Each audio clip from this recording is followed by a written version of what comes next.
Petit tuto 2 minutes pour vous apprendre à faire le glowing effect, c'est-à-dire l'aura lumineuse qu'il peut y avoir autour d'un objet. On dirait que je suis énervée? Non, pas du tout.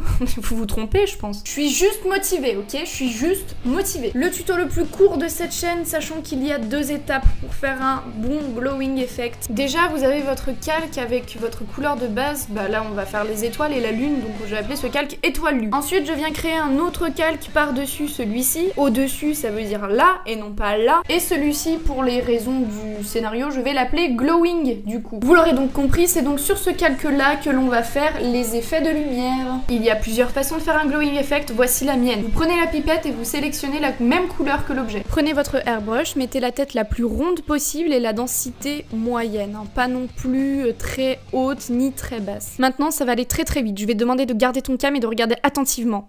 Voilà, donc en fait il faut faire le contour de l'étoile avec les presets du airbrush que je viens de vous donner. Et alors, impressionné? Et bien évidemment vous faites ça pour toutes les étoiles et pour la lune. Faites juste attention à un truc, il faut que l'intensité de la lumière soit plus forte au plus proche de l'objet, c'est tout. Ok, si vous avez bien compris le principe, voilà 3 petites lumières que je vais faire et le glowing effect, hop, vous mettez votre airbrush, je change même pas de calque là pour vous dire tellement je m'en fous. Faites juste attention à un truc, il faut pas que votre glowing effect soit trop prononcé, sinon ça fera quelque chose de dégueulasse. Voilà. Comme ça, là, c'est trop. C'est vraiment censé être une aura, c'est quelque chose de fin, quelque chose de léger, hein, pas un gros pâté. Oyez, oyez, vous n'êtes pas obligé de faire votre glowing effect de la même couleur que l'objet. Cela dépend complètement de l'atmosphère que vous voulez rendre. Ici, je démarre avec un glowing effect blanc, que vous allez voir, je vais changer de couleur, et l'atmosphère va devenir complètement différente. Pour résumer, moi je partagerai ça en 3 ou 4, je sais pas trop. Le blanc pour moi est neutre, ça fait très innocent en fait. La même couleur, je trouve que ça floute un petit peu les contours du personnage et ça fait une aura, juste. Grossièrement, jaune, orange, rouge, ça va apporter une ambiance plus chaleureuse.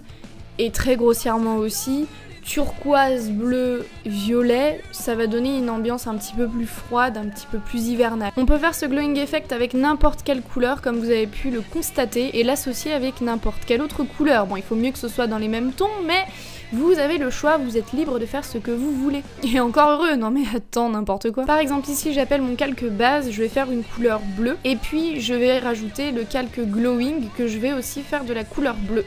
Donc c'est complètement la même chose qu'avec le blanc, hein, sauf que c'est avec du bleu. Vous pouvez éventuellement vous permettre de rajouter un petit point lumineux blanc à l'intérieur pour rajouter à l'intensité du glowing effect. Mais léger. Hein. Quand c'est à l'extérieur d'un personnage, ça va, mais quand c'est à l'intérieur d'un personnage, par exemple les boucles d'oreilles, attention, tu vas paniquer, ça va être complètement différent.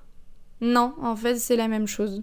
Pareil. Tuto nul, hein. Attention, ça peut être intensifié avec un calque en mode screen ou luminosity. Enfin, je sais pas pourquoi je dis attention, ça va pas exploser. Mais je trouve que ça fait un peu trop. Et après, bon bah ça c'est personnel, mais j'aime bien rajouter des petits points lumineux blancs pour venir apporter un effet de brillance, enfin je sais pas trop comment l'expliquer, bon oui. Donc je vais venir faire pareil sur le pull, rajouter des petits points blancs et faire comme si ces points étaient lumineux. C'est le même principe, hein, vous faites des petits points blancs ou des petits points de coloré ou bref, votre base, et vous venez avec le airbrush sur un autre calque, rajouter votre glowing effect en contourant simplement l'objet légèrement. Je voulais absolument aborder le glowing effect avec vous et faire un petit tutoriel pour que les choses soient claires. J'avais déjà abordé le thème dans d'autres de mes vidéos, mais bon, il suffisait que vous loupiez le passage pour ne pas savoir comment faire. Et puis comme on est plus, hein, ça fait pas de mal. Dans mon style de dessin, savoir cette technique m'a quand même fait beaucoup progresser au digital. C'est pas forcément nécessaire, mais j'avoue que ça donne un petit charme au dessin. Quoi? Attends, ce tutoriel dure 4 minutes? Non bah c'est fini là, je me casse, ciao!